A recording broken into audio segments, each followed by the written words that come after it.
Hello and welcome. My name is Dan Meyer. I'm editor-in-chief of RCR Wireless News. Joining me today is Aaron Blazer, who's the VP at Atlantic-ACM. Aaron, thanks for joining us today. We appreciate it. Thank you.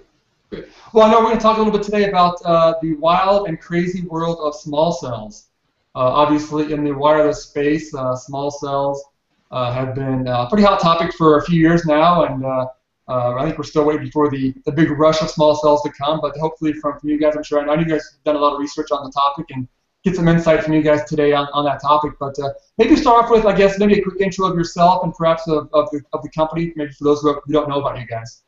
Sounds good. So my name is Aaron Blazer. I'm a vice president with Atlantic-ACM. We're a Boston-based research and strategic consulting firm that focuses exclusively on the telecom sector. We work with telecom operators, infrastructure owners, and others involved in the ecosystem to help them assess market opportunity, develop go-to-market strategies, assess market entry, and generally drive more profitability and performance on an ongoing basis. Got it. Cool. Sounds good. Sounds good. Well, obviously now with this topic of small cells, maybe start off with from your point of view, from Atlantic's point of view, what do you guys consider to be small cells? Because I know still, whenever I go to the shows and talk to people, that's always one of the funny kind of, whenever you talk to someone, it's always like, well, what do you consider small cells? What do you consider small cells?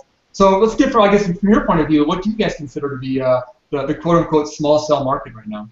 So I think from our point of view, we look at the U.S. market heavily, and when we think about how small cell is defined, we see it defined in a couple of different buckets. So the first bucket being the end-user deployed femtocells that have been made popular for boosting coverage within homes or offices. Those would also generally include picocells as well that might be deployed by enterprises. And then I think from our perspective, the second category and the important one that we're looking at here is the metro cell market, where you're looking at carriers looking to add density to their networks and increase capacity within outdoor urban areas mainly at this point in the game. So that's really at the core of what we've talked about in this white paper here and at the core of what we're looking at. The femtocell market is a big market. They've been around for quite some time, and people have been deploying them in their homes using their home broadband connections to support coverage increases. And we've also seen enterprise coverage as well increase with enterprises deploying things like campus networks and whatnot. But that's not what we're discussing when we think about the market within this white paper, is really the carrier deployed for multi-tenant or multi-groups of end users for their end user subscriber usage to boost coverage and add density to their networks. Got it. Okay, makes sense. All right, good to have that part cleared when we get started here. So, well, I guess when we start off with, I guess, what's your current view of kind of where we are when it comes to, with carriers? Obviously the macro cell has been the traditional build out, and most operators still rely almost pretty heavily on macro cell deployments. I guess what's the general view from you guys on when it comes to kind of where we are? Are we to that kind of the end of the macro cell build out? Are we looking to kind of go small beyond that? What's the general view from you guys on where we are right now?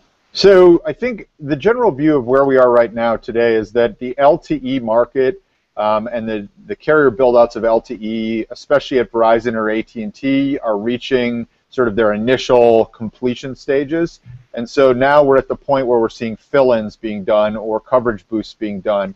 And because of the economic situation of deploying macro cells, both AT&T and Verizon are very focused on adding macros wherever they can to boost coverage, as they're at this point more economically viable than adding a small cell network in an urban area or in any other area for that matter. So we're seeing increasing numbers of macros added, and we're still seeing macro cell densification play a major role within the ecosystem. I think if you talk to any one of the tower providers, they'll tell you that there's still huge demand for new macro sites and new additions of macro sites. On the other side of things with Sprint and T-Mobile, you're still seeing them in the earlier stages of their LTE network deployments.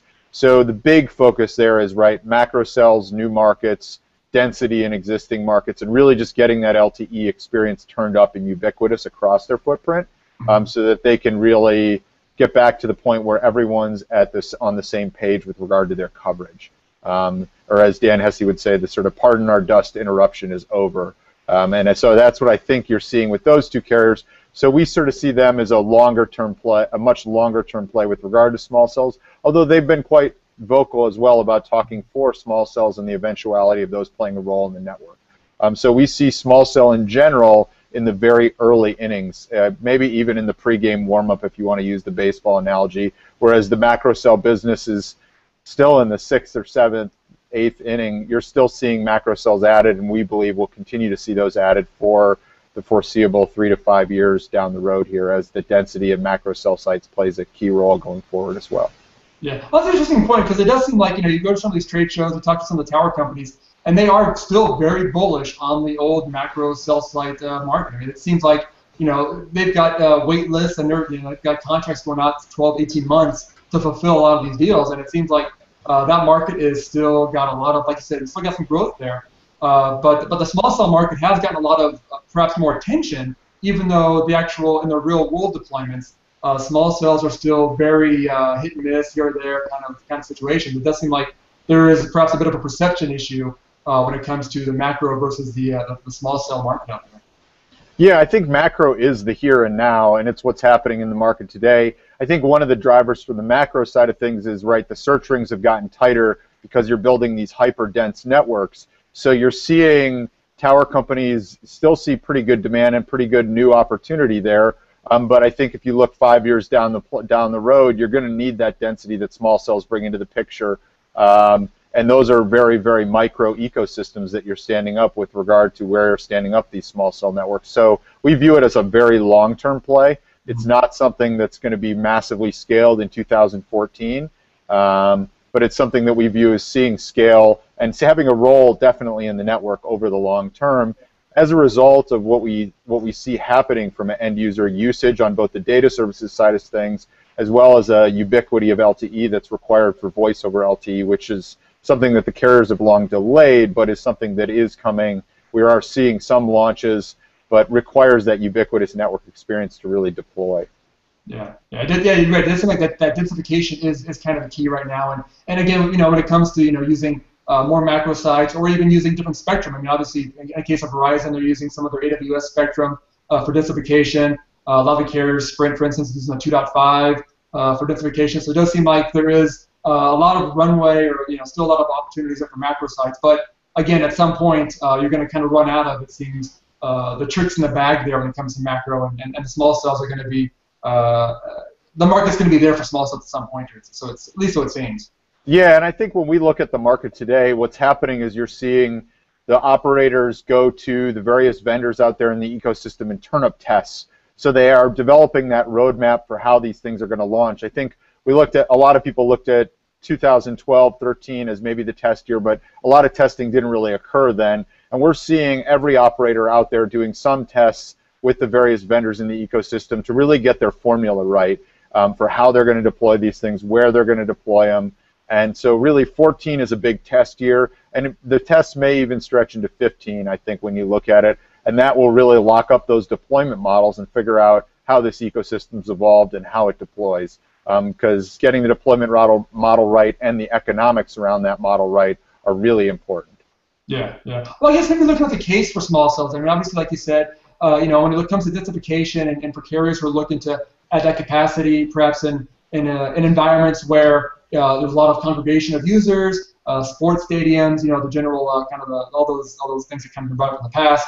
I mean, obviously, it does seem like there is a use model, a case model for small cells, even though, like I said, they're still trying to find out what that might be. It does seem like that there is a model for them. I mean, obviously, they are going to come along at some point.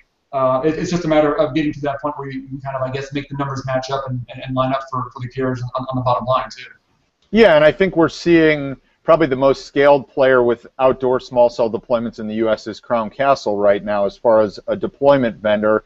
And when you talk to them and hear them on their earnings calls, they'll tell you that the vast majority of their deployments, almost half of their deployments to date, have been in Manhattan, which Manhattan has really served the early test case for a lot of different wireless network deployments. If you think about it, when the iPhone launched, it was AT&T's capacity nightmare, Manhattan and San Francisco, right? It's also served as a test case for in-building, with DAS in-building deployments there, really starting to come really in vogue as far as adding that coverage. And now I think what you've seen in the last year, especially with the Super Bowl there, you saw a number of carriers also test their outdoor networks with regard to outdoor small cell coverage and really push the model there and see sort of what models could work for assisting in deployment and sort of how they're in really more of an educational experiment than anything else, because right, you have the capacity demand there and you have all the issues that come with a dense urban market really present in that Manhattan market, and so it has served as really a good test market for a number of carriers. Yeah, yeah. No, I mean, it does seem like too. There's kind of the issue of whether it's going to be indoors or outdoor usage. You know, like you said, in some of these environments, it's being used in outdoor locations, but also, you know, there's always talk about using it indoors inside of convention centers and places like that too. I mean, do you see one indoor-outdoor kind of leading the charge, or do you think it'll just be kind of a combination of both, and it's just going to be wherever carriers need to throw that extra capacity? I think there are different topics around each. So indoor DAS solutions have been around for a long time, and indoor economics are a lot easier to make work because you have a defined area, you have a defined user set, and you also have sort of a defined ecosystem that you're working within. So you're able to, one, source the fiber connectivity backhaul pretty easily. You're able to work with the landowner to get easy attachment on, say, 30 floors of a 30-floor office building. And then you're able to, the tenants also can be a driving force for getting that network stood up. So it's a very enclosed environment that you're working in. Whereas if you go out on the streets of, say, Lower Manhattan and you go to deploy one of these things, you're sourcing backhaul from multiple vendors. There's nobody that has ubiquitous fiber coverage. You're dealing with site acquisition questions of, I need to be able to place this device here. Well, if it's on the side of a building, that's one entity. If it's on a stoplight, that's another entity. If it something to do with a utility pole, that's probably a different entity. So you're facing a lot more barriers as far as outdoor deployment. So I think what we've seen is a heavy amount of indoor deployment and in-building DAS solutions, which is very different from these outdoor small cell carrier deployed solutions that will be coming down the pipeline in the future. Yeah. And the in-building market, I think, also is divided into different groups that are doing different deployments. You have the carriers doing one set of deployments. You have landowners and building owners in some cases doing deployments, and then you also have tenants doing deployments. And then you also can have a third-party vendor in there doing a multi-tenant network for the building. So there's sort of a number of different situations that arise with the in-building market that haven't arisen to date in the outdoor market when we think about sort of carriers supporting their individual network needs. Yeah, it does seem like you're right. I mean, the indoor market is a bit of a wild west right now because, like you said, there are multiple parties interested in doing this, and sometimes they play well together, sometimes they don't play well together. So it is a bit of a fight at times. And then outdoors, obviously, like you said, in New York, for instance, or anywhere in the Northeast, you know, you've got the yearly polar vortex coming in to make outdoor deployments even more of a challenge and stuff too. So it does seem like both sides definitely have some interesting aspects to them that kind of need to be worked out. But again, like you said too, I mean, there are the challenges when it comes to, you know, backhaul, site acquisition, power. Those are things that are always brought up as kind of still being perhaps a hindrance or what's maybe slowing down deployments. I guess how is the market tackling those challenges, which you know, I mean, are pretty serious. I mean, you got to have power, you got to have backhaul these things, or they're not going to work. How's the market, from your view, how's it kind of tackling those pretty significant challenges? Yeah, so I think that's with the root of our white paper that we did here. And what we do annually is we survey purchasers of metro wholesale services in the U.S. So these could be wireline operators, wireline carriers, cable companies, content providers, and these guys are all folks out there that are purchasing metro transport services like Ethernet-driven Layer 2 services or Layer 3 services, could be purchasing it, wholesale internet access, wholesale voice service, any number of services. But within that survey, for the wireless operators specifically, we asked them sort of what was going to drive their small cell deployments and what services were required to really get those small cell deployments off the ground. So not only what type of backhaul topology were they going to require for deployment and how they were going to deploy and spend money around those backhaul deployments, but also what would they purchase with backhaul. Did they view this sort of a la carte model where you're purchasing the backhaul from one vendor, the site act from another vendor, the power from another entity, and then having an integrator there also as a third party? Or did they view the sort of the bundled model that we view, or small cell as a service as it's been commonly referred to, sort of the one-stop shop deployment model, as one that they would gravitate towards and what would be included in that bundle. So really, we've been testing the waters to try to understand how that model evolves and how that ecosystem goes up to serve those wireless operator needs, and that's what we've looked at a lot of here. And really, that's what gets to making the economics work, whether it comes to the economics of site acquisition or backhaul. For these deployments to really take off, there's really a need for those economics to work specifically. Gotcha. Well, it seems like I'm guessing that depending upon the operator as well, there's different responses to these questions, because some operators perhaps have a more robust infrastructure of Ethernet out there, or they're a big wireline component to them, which allows them to kind of maybe deploy a little easier. I think some operators perhaps are a little more controlling of their network than other operators might be. So it does seem like, I'm sure from talking to companies out there, carriers, you've got a pretty diverse response from I guess depending upon the operator. Yeah, and I think so. When we look at wireless operator deployments, AT&T, Verizon, T-Mobile, and Sprint, there's really no one that follows the same rules. Everyone has a little bit of a different rub that they want to put on these potential deployments over the long term, and that often gets the root of not only how they're looking to develop the network and the network topology, but also their company-specific sourcing models and how they view the different technologies playing a role in their deployment. So yeah, you're definitely right. Everyone has a different shake of sort of how the ecosystem is going to evolve. And even within some companies, you see different evolutions within different metro markets, and that may be the nature of the market that they're trying to deploy in, or it may be the nature of how the operator is structured, with more regional autonomy in some operators than others. Yeah.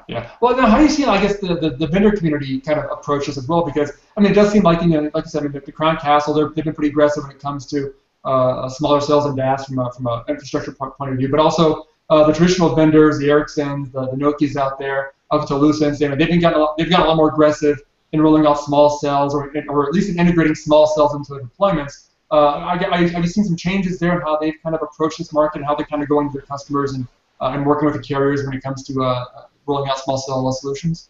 Yeah, and I think the key from our perspective is there's no magic model right now, right? If there was, then you'd see hundreds of thousands of these things popping up on carriers' radars and being deployed rapidly. So I think when we think about the ecosystem, there's a couple of different ways to think about it. First off, you have the equipment vendors like the Alcatel-Lucents, the Nokia Siemens, that are thinking about equipment for the operators and really getting the operators comfortable with the equipment. And they also will often play a sourcing and deployment role as well with their professional services groups. So they're trying to figure out what type of role they play in that ecosystem. But generally, there's a big equipment focus there, and really making those equipment and economics work. We hear operators saying generally the equipment economics for deployments are coming more in line with what they're expecting. So the equipment and costs of the equipment aren't really the issue at this front. I think with this front, the major issue, if you look at three things, one being equipment and the other two being backhaul and site acquisition, backhaul and site acquisition are the two major issues. And so that we see a different sourcing model being stood up, and that is where the likes of Crown Castle comes into play. Crown has been, from a tower company perspective, one of the more aggressive ones with directly investing in developing groups to deploy both small cell and DAS solutions. They acquired a company, NextG, several years ago, which was a DAS provider that had not only site acquisition assets, but also site assets, but also fiber assets. So really bringing that fully small cells as a service model together, or the DAS deployment model together into a single source package, that would be one of the vendors that we look at from a single source perspective. The others that we look at would be companies like EdgeConneX. Now, EdgeConneX is more of an integrator, right? They are on the front of, they can source the fiber, they have a real estate portfolio that they don't own, but they can use a database to pull together those real estate, and they can bring the other ongoing professional services requirements for those deployments. So they sort of fit in the mold of Crown Castle, but with no owned assets, so a different business in that sense. At the same time, on the other side of that owned asset model for an integrator play, you also have the likes of the fiber providers. So these are guys that own hard fiber networks that are playing heavily in the macro cell game today and are looking for a role in the small cell ecosystem via their fiber assets. So you have the likes of Peg Bandwidth, Zayo, FiberTech Networks. Those guys have deep tower plays. They've invested heavily in pursuing the macro cell opportunity.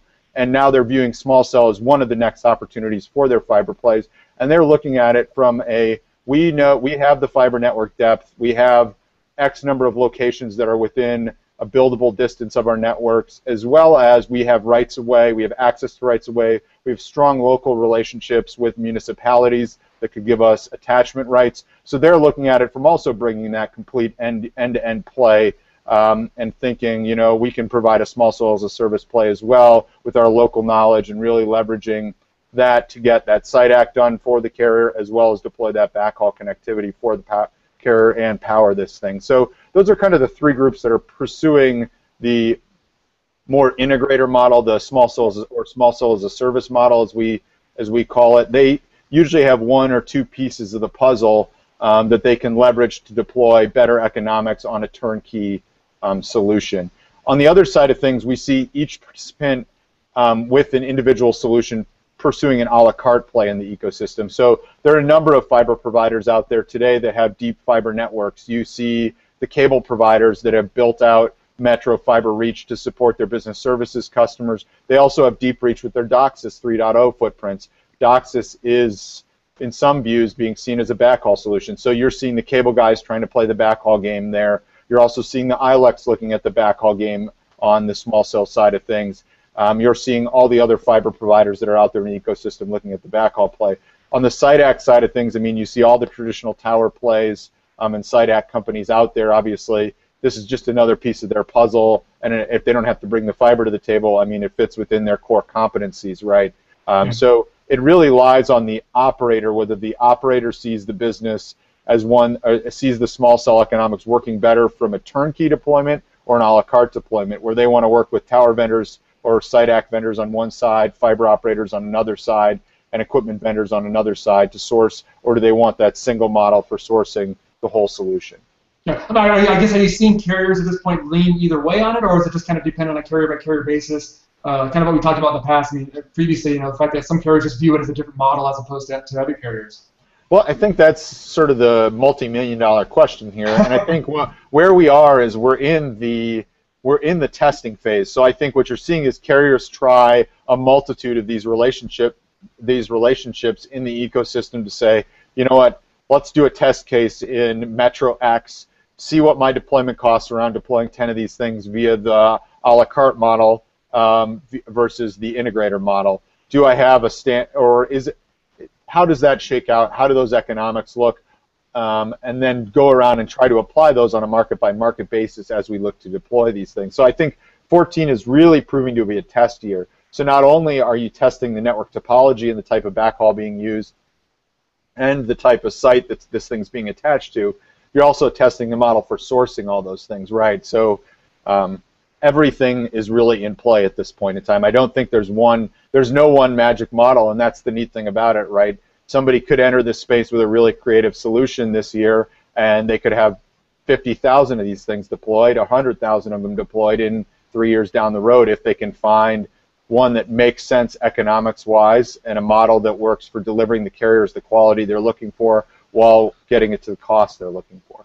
Yeah. Well, like you said, it definitely seems like it's kind of a crazy market out there right now, and there's still a lot of opportunity out for companies to come up and find that magic solution. But I guess, you know, you kind of mentioned some of the challenges that are out there. I mean, I guess looking forward to this, I mean, what are perhaps some of those key, I think we mentioned, you know, sticking points or economic points that are kind of keeping the small cell deployment still somewhat subdued right now? I mean, it seems like the technology is there for the most part, and it seems like all the peripheral issues, you know, when it comes to backhaul and power are there as well, or at least solutions are there.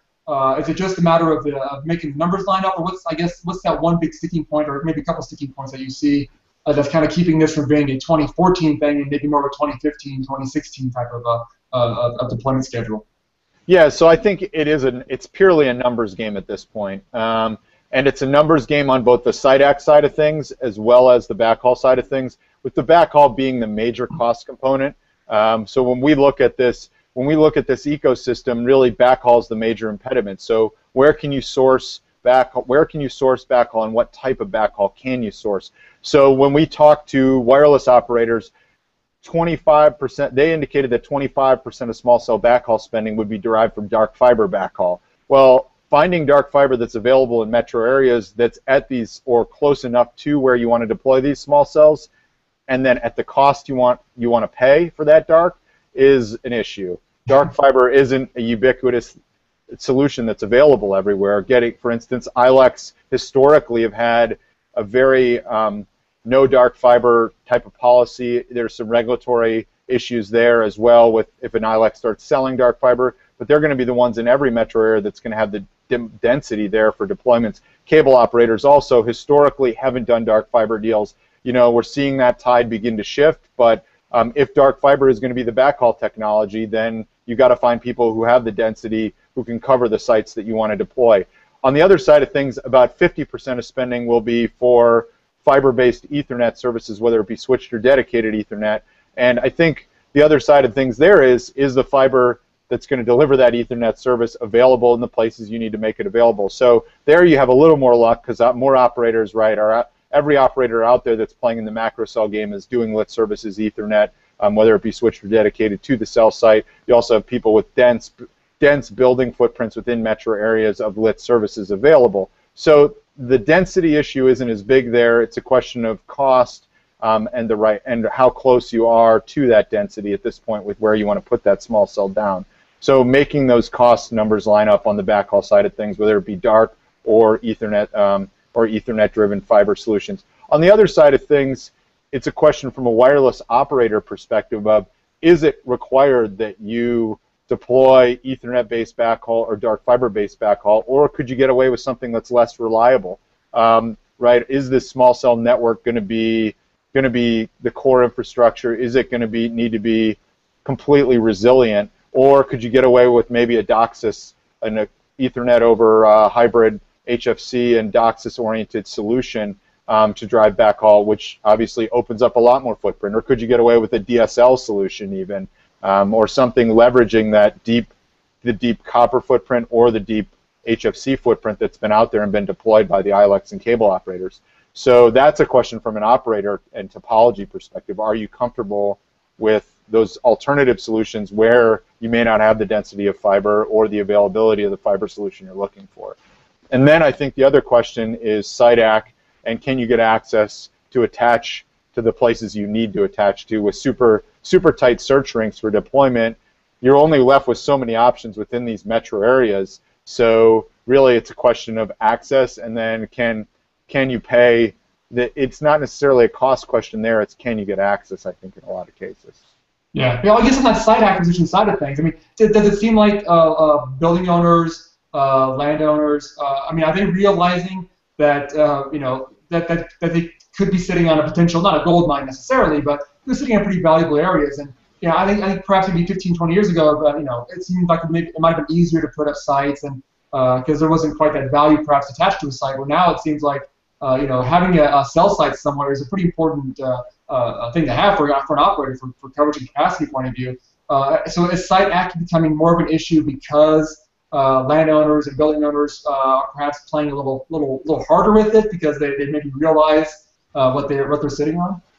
Yeah, I think it's that you have these folks realizing what they're sitting on, but you also have a limited number of options, right? In these dense metro areas, the search rings, as the tower guys will tell you, the search rings have gotten tighter and tighter, and that only leaves you with so many options with regard to where to deploy these. So it's a combination of both the tighter areas of deployment as well as the building owners understand what they're getting into. And the other side of things, right, with small cell, it's not just buildings or land that you're looking at. It could be light poles, it could be utility poles, it could be aerial cables that are holding cells in the middle of streets. So there are a lot of unique deployment options that are being looked at, but then again, getting access to the infrastructure to deploy these things can be a nightmare in some of these metro areas. I mean, you're dealing with, just like getting land rights to build fiber into buildings or build through streets, you're dealing with a municipality that doesn't work at the speed of business in all cases that I know of. Or you're dealing with a utility operator that, right, is not, their primary business is providing utilities. It's not providing access to their poles for somebody else to do something with them. So you're at the mercy of the infrastructure owning entity in the case of attachment. Yeah, yeah. Oh, that's a good point because it did seem like a few years ago that thought was you could always just throw these things up on top of light poles or something like that. There's power there. There's probably backhaul somewhere nearby to make it all work. But yeah, you're right. Like you said, I mean, the municipalities do not work very quickly, and obviously there's always issues when it comes to people not wanting repeaters or stuff up near where they're living, and there's always issues that seem to crop up when it comes to municipalities and deploying different things too. So. Yeah, and I think one of the other things, it was interesting, we were down at Metro Connect in Miami with all the Metro fiber operators, and there was CEO keynote panel there where one of the CEOs of the fiber company said, hey, look, we have test deployments of these things on our corporate campus, and they're ugly. They're flat out ugly. I'm not going to let someone put one in my backyard.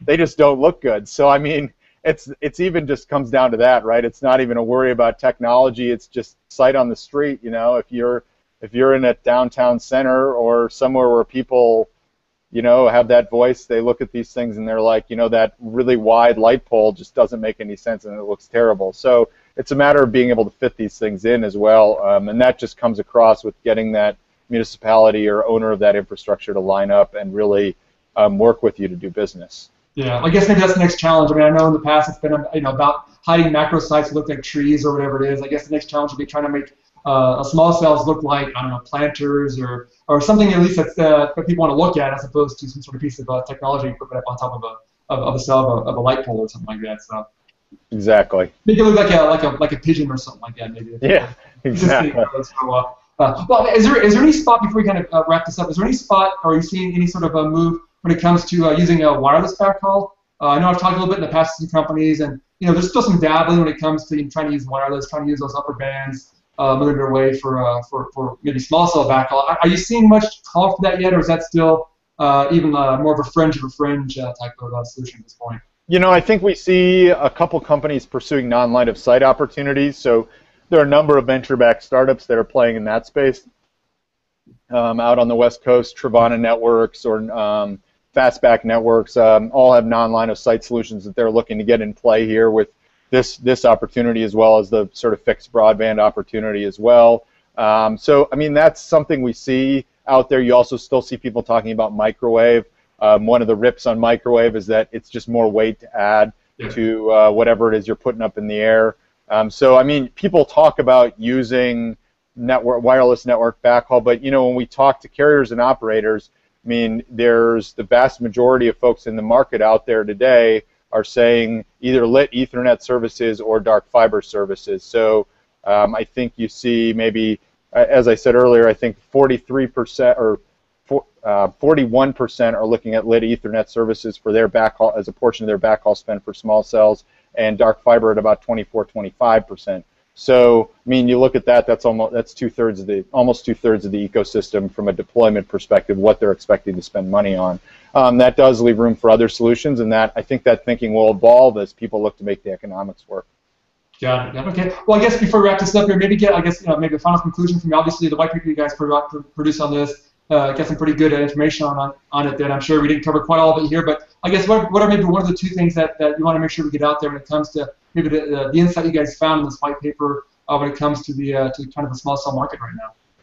I think one of the keys is the economics are not proven on any side of this, and there's no one deployment story that's the clear shot winner right now. So if you're a vendor and you're looking to play in this ecosystem, you need to understand all the sides of these economics, and you need to be evaluating sort of how best you can play. This is still not even in the early innings. As I said earlier, we're in the pregame here. So really digging in deep and understanding what your assets are and how you can potentially leverage those assets and what those economics look at around those assets is really key if you're a vendor looking to play in this ecosystem today. I think that's probably the best way to sum it up. Got it. And obviously, people if they want some more information can go to the ATLANTIC-ACM website to get the white paper as well, I'm guessing. Yes, yeah, you can check out our website. Feel free to also email us if you'd like to schedule some time on the phone. We're always happy to jump on with participants in the ecosystem to discuss what's happening and also maybe help you think about a little bit more how you can potentially play in this world. Got it. And obviously, and for those who don't know, ATLANTIC-ACM, it's Atlantic-ACM. So you can check out the ATLANTIC-ACM website for more information on that. Well, again, hey, Aaron, we definitely appreciate the insight there. Obviously, it's a market that has been interesting to kind of watch, to cover, because it's just one of those things that kind of it's always looking, tomorrow. It's going to be coming. But obviously, there's a lot of challenges in place for it to hit the market. But we definitely appreciate the insight today on the topic. Definitely. Thank you. It was a pleasure speaking with you today. All right. Thanks so much. We'll talk to you again soon. Yep.